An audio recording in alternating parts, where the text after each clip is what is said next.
ஒரு சைவம் வெளுத்த பெரியார் தொடர்பான நிகழ்ச்சியின் வாயிலாக உங்கள் அனைவரையும் சந்திப்பதில் மிக்க மிக்க மகிழ்ச்சி. வளமையாகவே சைவம் வெளுத்த பெரியார் தொடர்பான நிகழ்ச்சியின் வாயிலாக ஒரு பெரியவர்களுடைய வாழ்க்கை வரலாற்று தொகுப்புகளை நாங்களுமே தருவது வழக்கம். கடந்த வாரத்தில் நவநாத சித்தருடைய வாழ்க்கை வரலாறு தொடர்பாக பார்த்திருந்தோம். அவருடைய வாழ்க்கை வரலாற்றிலே அவர் எவ்வாறான வேலைகள், அதாவது இறை பக்தியோடு எவ்வாறான விடயங்களில் ஈடுபட்டிருந்தார், எவ்வாறாக மக்களுக்கு தொண்டு செய்தார் போன்ற பல விடயங்களை பார்த்திருந்தோம். அவருடைய வாழ்க்கை வரலாற்றின் தொடர்ச்சியை தான் இன்றைய நாளில் நாங்கள் பார்க்க இருக்கின்றோம்.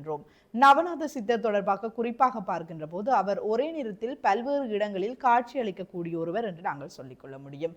அது மாத்திரமில்லாமல் பல்வேறாக அவருக்கு தீங்கு நினைக்கின்ற அல்லது அவருக்கு எதிராக எத்தனையோ பேர் எத்தனையோ விடயங்களை செய்திருந்தாலும் அவர் இறைவனுடைய அந்த பக்தியின் காரணமாக தன்னில் கொண்ட அந்த நம்பிக்கையின் காரணமாக எத்தனையோ விடயங்களிலிருந்து தன்னை தானே காப்பாற்றி கொண்டிருக்கின்றார். அது மாத்திரமில்லாமல் மக்களுக்கு நல்ல பாடங்களையும் கற்பித்திருக்கிறார் என்றுதான் சொல்லிக்கொள்ள முடியும்.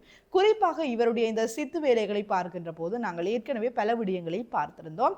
அவரை ஒரு தேயிலை தோட்டத்திற்கு இவர் சென்று கொண்டிருக்கின்ற போது 3 பேர் என்ன செய்வார்கள், இவரை வேண்டும் என்றே சொல்லி அவரை கூப்பிட்டு இந்த புகையிலையை புகைக்க சொல்லி சொல்லுவார்கள். இருந்தாலுமே சித்தர் எவ்வளவோ தடவை தான் அந்த புகைக்க மாட்டேன் என்று சொல்லி இருந்தாலும் கூட இவர்களுடைய வற்புறுத்தலுக்கு அமைவாக அவர் புகையிலே புகைக்கின்ற போது அந்த புகை அவருக்கு எதிராக செயற்பட்ட அந்த 3 பேருடைய முகத்திலும் சென்று அது அவர்களை மயக்க நிலைக்கு ஆளாக்கி இருக்கின்றது.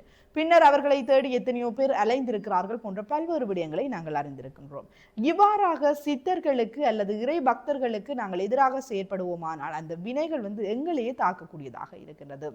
இந்த நவநாத சித்தருடைய வாழ்க்கை வரலாற்றை பொறுத்த வரைக்கும் எத்தனையோ விடயங்களை நாங்களுமே அறிந்து கொள்ளக்கூடியதாக இருக்கின்றது. அவருடைய வாழ்க்கை வரலாற்றின் தொடர்ச்சியை நிகழ்ச்சியிலுமே பார்க்கலாம். கங்காணியார் குடும்பத்தினர் அன்போடு மனப்பூர்வமாக இவரை ஆதரித்து வந்தார்கள். சுவாமிகளுடைய வருகைக்கு பின்னர் கங்காணியார் வீடு ஓர் அன்னதான சத்திரமாக மாறியதென்றே சொல்ல வேண்டும். ஒரு நாள் பெருமாள் அம்மையார் சிதம்பரம் செல்ல வேண்டும் என்று சுவாமிகளிடம் உத்தரவு கேட்டார்.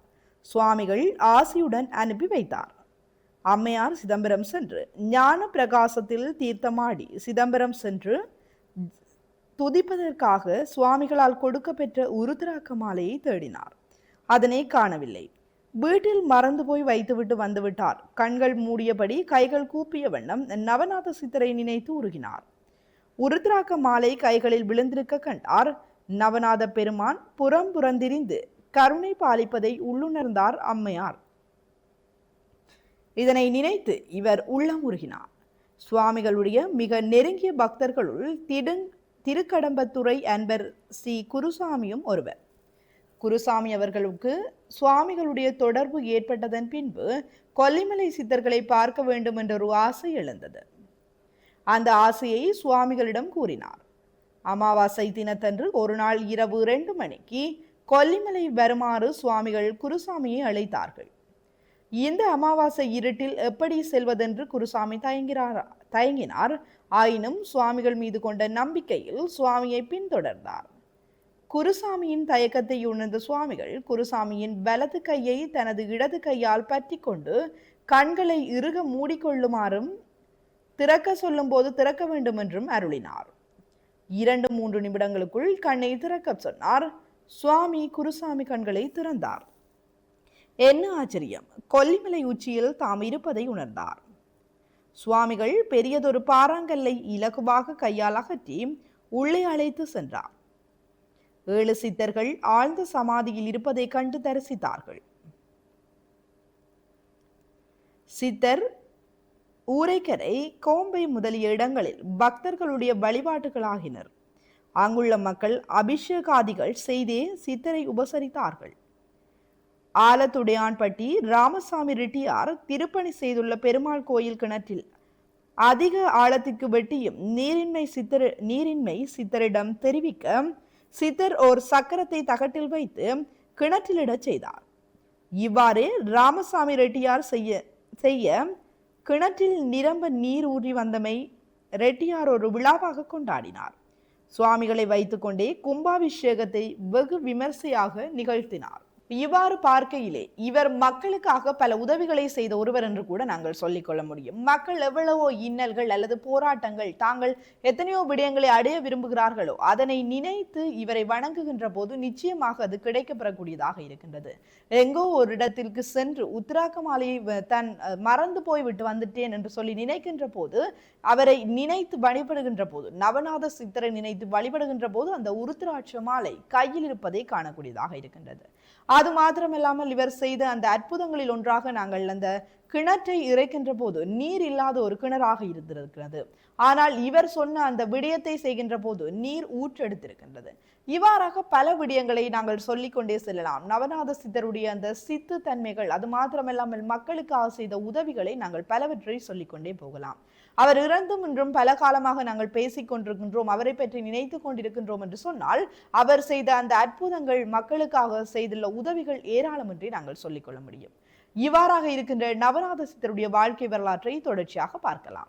பச்சை பெருமாள் பட்டியில் ஒரு ரெட்டியார் புறந்திண்ணையில் சித்தர் இமயா நாட்டத்தோடு யோகத்தில் இருந்தார்.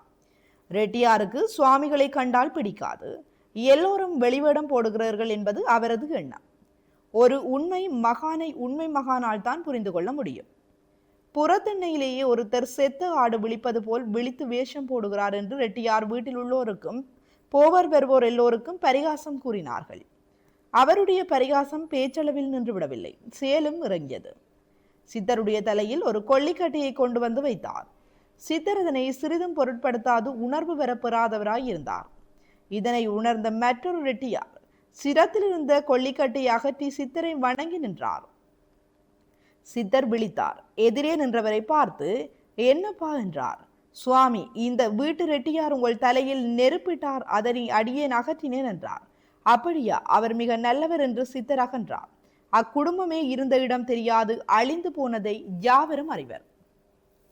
இருக்கையிலே நவநாத சித்தருடைய வாழ்க்கை வரலாறு தொடர்பாக நாங்கள் பார்த்து கொண்டிருக்கின்ற போது பல விடயங்களை அறிந்து கொள்ளக்கூடியதாக இருக்கின்றது. இவருடைய அந்த வாழ்க்கையின் ஊடாக நாங்கள் அறிந்து கொள்ளக்கூடிய ஒரு விடயம், உண்மையாகவே மெய்யன்போடு நாங்கள் இறைவனை வழிபடுகின்ற போது, எந்த ஒரு பிரச்சனை நேரங்களிலும் நாங்கள் உண்மையாக மனதுருகி வேண்டுகின்ற போது இறைவன் எங்களுக்கு அருள் பாலிப்பவராக இருக்கின்றார். எத்தனையோ பேர் எத்தனையோ பிரச்சனைகள், எத்தனையோ துன்பங்களுக்கு விடை தெரியாமல் அல்லது தங்களுடைய வாழ்க்கை பாதையில் எவ்வாறு செல்வது என்று தெரியாமல் தவித்துக் கொண்டிருப்பதை நாங்கள் அறியக்கூடியதாக இருக்கின்றது. இவ்வாறாக இருக்கையிலே உண்மையாகவே இறைவனை நாங்கள் வழிபடுகின்ற போது அவனுடைய அருள் எங்களுக்கு கிடைக்கக்கூடியதாக இருக்கின்றது. இறைவனுக்கு நாங்கள் தொண்டுகள் செய்ய வேண்டும். எங்களால் முடிந்த அளவில் நேரம் ஒதுக்கி இறைவனுக்காக தொண்டுகளை செய்ய வேண்டும், மக்களுக்கு உதவி புரிய வேண்டும். நாங்கள் நினைக்கின்றோம் இறைவனை வழிபட்டால் போதும் அப்படின்னு சொல்லி. நாங்கள் மக்களுக்கு உதவி செய்ய வேண்டும், தானங்கள் வழங்க வேண்டும். இவை எங்களை இன்னும் இன்னும் நல்லவர்களாக, இன்னும் இன்னும் இறைவனுக்கு அருகில் செல்லக்கூடியவர்களாக மாற்றிவிடும் என்பதே நிதர்சனமான உண்மையாக இருக்கின்றது. இவ்வாறாக இருக்கையிலே நவநாத சித்தருடைய வாழ்க்கை வரலாறு தொடர்பாக இன்றைய நிகழ்ச்சியில் பார்த்திருந்தோம். மற்றொரு காணொலியில் மற்றொரு சைவம் வளர்த்த பெரியார் தொடர்பாக பார்க்கும் வரை இன்றைய நிகழ்ச்சியிலிருந்து விடைபெற்று சொல்லும் நான் கலைஞர் ஜெயக்குமார். நன்றி நேயர்களே.